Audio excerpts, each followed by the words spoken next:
भगवत गीता हर समस्या का समाधान है और हर प्रश्न का उत्तर है। भगवान कृष्ण अर्जुन के प्रश्नों का उत्तर ही दे रहे हैं, जबकि अर्जुन समझ रहा है कि मैं इनको कैसे मारूं। तो भगवान कृष्ण अगले श्लोकों में यही समझा रहे हैं अर्जुन को कि ये शरीर नश्वर है, ये तो एक न एक दिन मरेगा। नमस्कार, भगवत गीता बाई आशा मेरे इस चैनल पर आपका बहुत बहुत स्वागत।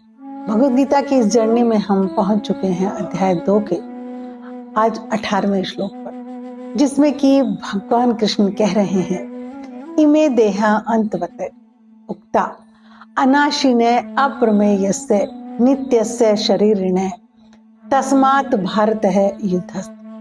भारत शब्द यहाँ पर आया है अर्जुन के लिए, भरतवंशी अर्जुन के लिए भारत शब्द कहा गया है।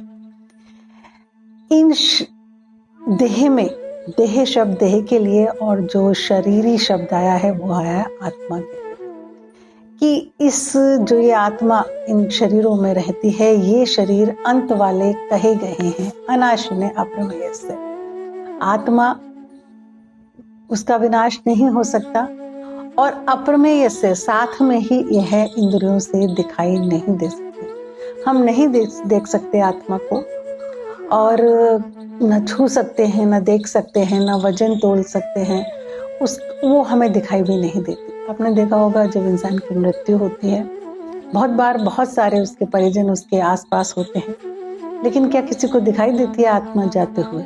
नहीं। तो अप्रमेय से मतलब कि ये जो कि इंद्रियों के जानने में नहीं आती, इसे हम जान ही नहीं सकते। और ये आत्मा जो इस शरीर में रहने वाली है, ये शरीर अंत वाले कहे गए हैं। नित्य से शरीर रहने, और जो नित्य है वो है ये आत्मा। और इसमें ये जो, जैसे आप ऐसे समझिए जैसे कि कोई मकान है और मकान मालिक है। मकान हो गया हमारा शरीर, और जो मकान में रहता है वो हो गई आत्मा। अब कोई इंसान किसी इंसान का किसी शहर में, इसे कोई गवर्नमेंट का अपना हाउस मिला हुआ है, वो उसको छोड़कर चला जाता है, तो हम सोचते हैं कि सही हुआ, उसका ट्रांसफर हो गया, यहाँ से वो मकान छोड़कर चला गया, अब दूसरे में रहेगा। लेकिन ठीक ऐसे ही जब कोई आत्मा शरीर को छोड़कर चली जाती है तो हम बहुत विचलित हो जाते हैं। नेचुरल सी बात है, उसका भी प्रारब्ध था, उसका भी, जो इंसान अपने मकान को छोड़कर कहीं, उसका ट्रांसफर कहीं और हो गया, वो वहां चला गया। ठीक ऐसे ही ये भी एक ट्रांसफर है। और ये बॉडी जो हमें शरीर दिया गया है, असलियत में तो संतों के अनुसार ये दिया गया है हमें ईश्वर प्राप्ति के लिए, खुशी के लिए, समझने के लिए कि ये क्या हो रहा है। ये मौका है बहुत बड़ा, चांस है एक बहुत बड़ा। लेकिन क्या होता है, हम इस चांस को भूलकर बहुत सारी चीजों में उलझ जाते हैं, बहुत सारी कामनाओं में, ईर्ष्या में, द्वेष में, इच्छाओं में, इनमें ऐसे उलझ के रह जाते हैं कि हमें, जब इंसान ज्यादा दुखी हो जाता है या उलझ जाता है, तो उसे ठीक ठीक बातें समझ में नहीं आती, ये हो क्या रहा है, आखिर मैं सुखी क्यों नहीं हूँ। जितनी भी सारी चीजें हैं, जैसे पिछले श्लोकों में कहा, मात्रा स्पर्शास्तु, जो चीजें संसार की हम देख रहे हैं, सुन रहे हैं, वो तो आने जाने वाली। ऐसे ही भगवान कृष्ण अर्जुन से कह रहे हैं, इमे देहा अंतवते, कि ये देह, इमे देहा मतलब दोनों में बहुवचन है, कि ये देह खाली इनकी नहीं, मेरी देह भी, तेरी देह भी अर्जुन, और जितने भी ये खड़े हैं योद्धा यहाँ पर, द्रोण, दुर्योधन, भीष्म, जितने भी हैं, शकुनी, इनकी भी ये अंतवतः उक्ता, इसको अंत वाला कहा गया। ये सबके शरीर का अंत होगा। तेरे मारने से न मारने से कोई फर्क नहीं पड़ने वाला।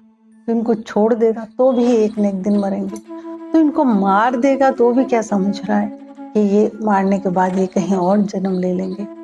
तो ऐसे भगवान कृष्ण कह रहे हैं कि जानने में न आने वाले वह नित्य अनाशीन जो है, जो कि इस शरीर में रह रहा है, इस देह में रह रहा है, वह आत्मा शरीरी को, उस देह को अंत वाला कहा गया है।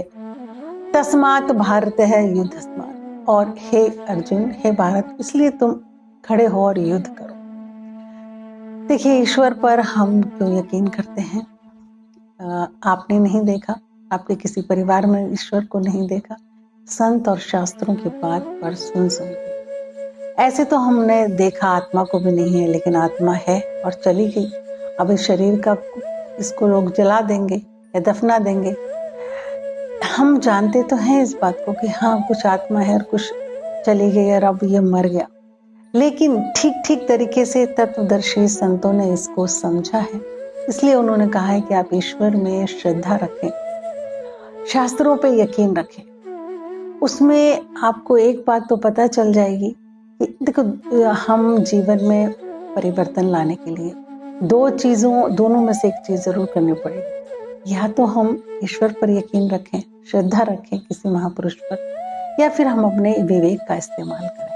विवेक का मतलब अपने बुद्धि का। सीधी सी बात है, हमारे परिवारजनों में अब तक कितने लोग पैदा हुए चले गए। हमारे पिता के पिता वो सब अब नहीं है, वो सारे अब चले गए। और कितनी भी सारी चीजें हैं एक जैसी नहीं रहती हैं, वो बदलती ही हैं। तो शरीर तो नाशवान है। या तो आप अपने विवेक का इस्तेमाल करें या फिर श्रद्धा रखें शास्त्र पर, किसी ग्रंथ पर, किसी महापुरुष पर, संत पर। दोनों में से एक चीज आपको करनी पड़ेगी, अदरवाइज जीवन में परिवर्तन नहीं आ सकता।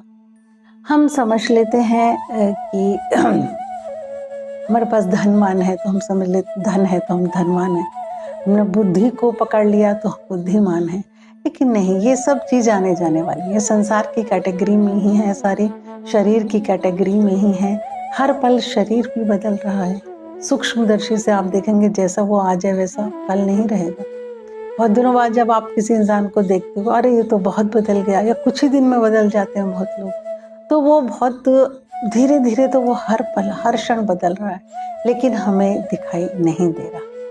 तो भगवान कृष्ण अर्जुन से यही कह रहे हैं कि ये शरीर अंत वाले, इमे देहि अंत, मेरे तेरे सभी के ये अंत वाले कहे गए हैं, इनका अंत तो होगा ही। और जो ये शरीर आत्मा है, इसको हम अप्रमेय से कहा गया है, इसको हम इंद्रियों से नहीं जान सकते, न देख सकते हैं। और ये आत्मा शरीरों को छोड़कर किसी दूसरे शरीर में जाएगी ही। इसलिए तेरे इन लोगों को मारने या न मारने से कोई फर्क नहीं पड़ने वाला। ये आपने सोच रहे हो आप छोड़ दोगे इनको तो ये मरेंगे नहीं, ये मरेंगे।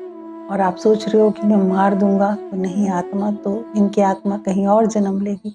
तो ऐसा नहीं है। तस्मात् भारतीय युद्ध। इसलिए हे भरतवंशी, भरतवंशी जो है अर्जुन के लिए कहा गया है क्योंकि वो भरतवंशी है। तुम युद्ध करो। भगवद गीता के इन श्लोकों की व्याख्या अगर आपको अच्छी लग रही है, आपको समझ आ रही है, तो प्लीज़ आप कमेंट जरूर करें। और जो लोग मेरे चैनल पर नए हैं वो चैनल को सब्सक्राइब करें। और अगर आपको लगता है कि वीडियो काम की है तो प्लीज़ इसे शेयर कीजिए। नमस्कार।